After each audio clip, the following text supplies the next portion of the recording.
So you see this big rehab symbol on my chest. Maybe time to retire it. No more rehab albums. The next project will not be titled Rehab. We're still kind of working through the name of it, but I know the direction and the aim of it, and it's just really just trying to capitalize a lot of the experiences that I've had and a lot of the experiences that I've seen others go through, and just being able to rub shoulders and shake hands with some very influential people, and just being able to retell some of their stories and to articulate some truths that would transform and help them in their walk as well. So I'm excited about the project. I think it'll be really good. I think it'll be beneficial and helpful for the culture. So yeah, you know, just to be able to kind of transcend a lot of genres and things like that, specifically with like the rehab projects. It's really been initially challenging because it kind of catapults you into a limelight or makes you the poster child for a movement. And I think the first phase was, do you have the right person? You know what I'm saying?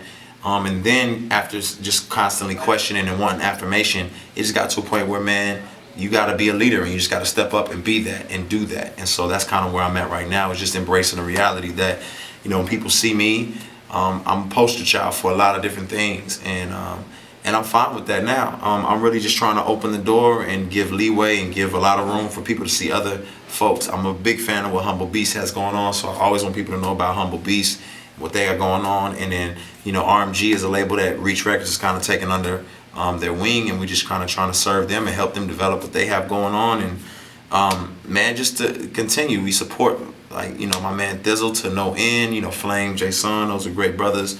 I'm excited about their movements and everything they have happening. So, you know, I'm grateful for the opportunity. Man, I want a lot of people on it. I want so many people on the project. I'm just working on doing records, you know what I'm saying? I'm on the road right now with 10th Avenue North. I love to do some music with 10th Ave and just come up with something crazy. You know what I'm saying? I'm a big fan of Gunger. I love to do something crazy with Gunger at the same time. You know, my man Malice, you know, formerly of the Clips, I love to do something with him. Humble Beast, whatever they want to do, I'm down. I'm a fanboy when it comes to Humble Beast. I'm just gonna tell you straight up, I'm like a for real fan. I will go to their concerts and ask for autographs. And man, you know, I mean, Theory Has It Get That 3 album is phenomenal. You know what I mean? Look, I'm a great artist, man. I just want to collab with them all. So, my man Trip Lee, his project is coming out in April. And I'm really excited about this project because Trip, I think this is going to be a really important album for him, and just his content. I think he's just grown as a man, as a leader. You know, he's a husband. I mean, he's just so many different things now, and I think that's really helped his music grow and develop. You know, Pro's back in the lab, cooking up stuff. Tadashi is really just, you know, Blacklight took him into a different stratosphere, so he's really kind of, you know, traveling and doing some incredible things. I think, you know, Andy Mineo is you know, always working on something. Andy's always working. Like I think Andy works almost as hard as me, straight up.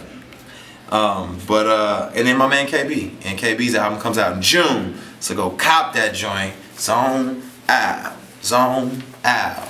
But go cop KB's joint. It's serious, man. It's crazy. Like, the dude's stuff is ridiculous. I think KB's gonna be one of the most important people, straight up, in Christian hip hop. Like, not so much like he's gonna be the best artist, but I think he's gonna be very important. In the same way Ambassador was very important to Christian hip hop, I think KB's gonna be extremely important. And yeah, man, you know what I'm saying? And support my man Sho Baraka and the High Societies movement. It's serious, man. It's not a game. We're still friends. We live in the same city. I love him. He loves me. So I don't know what y'all are talking about. Get over it. No, he didn't sin or do anything crazy. He just said, I'm a grown man. I'm going to do my thing. I support him. Africa, it was probably the most spiritually enriching time and physically painful time I've ever experienced. I've never been sicker than I've been since I was in Africa. I was as sick as I've ever been in my life. I had gastric encephalitis. I broke out in hives from being allergic to stuff, and it was just tough, man. We slept in cars most of the time. We rode for like 19 hours straight. one trip and then rode for another 11 hours, another trip, and these are not like highways. I mean, we saw people get beaten. We saw, bribes. I mean, all kind of craziness happen, ensued, but we also saw many people come to Jesus. We counseled a lot of people, talked to people, got them plugged into solid biblical communities.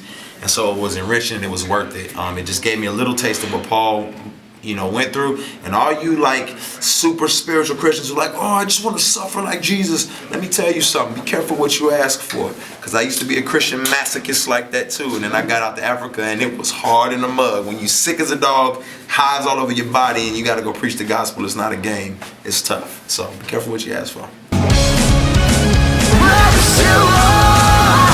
Rapzilla.com. Oh, also Africa, I just want to say we coming back because it was insane, it was crazy. Some of the most incredible fans in Africa, so I'm coming back. I can't wait. And we're going to go to Nigeria this time. We're going to go to the Congo too because we need to, right? King culture. Go see the school that y'all giving all your money to. Yeah, man. I could talk for 13 hours, son. I got 50 million things to talk about, so you picked the wrong person to interview.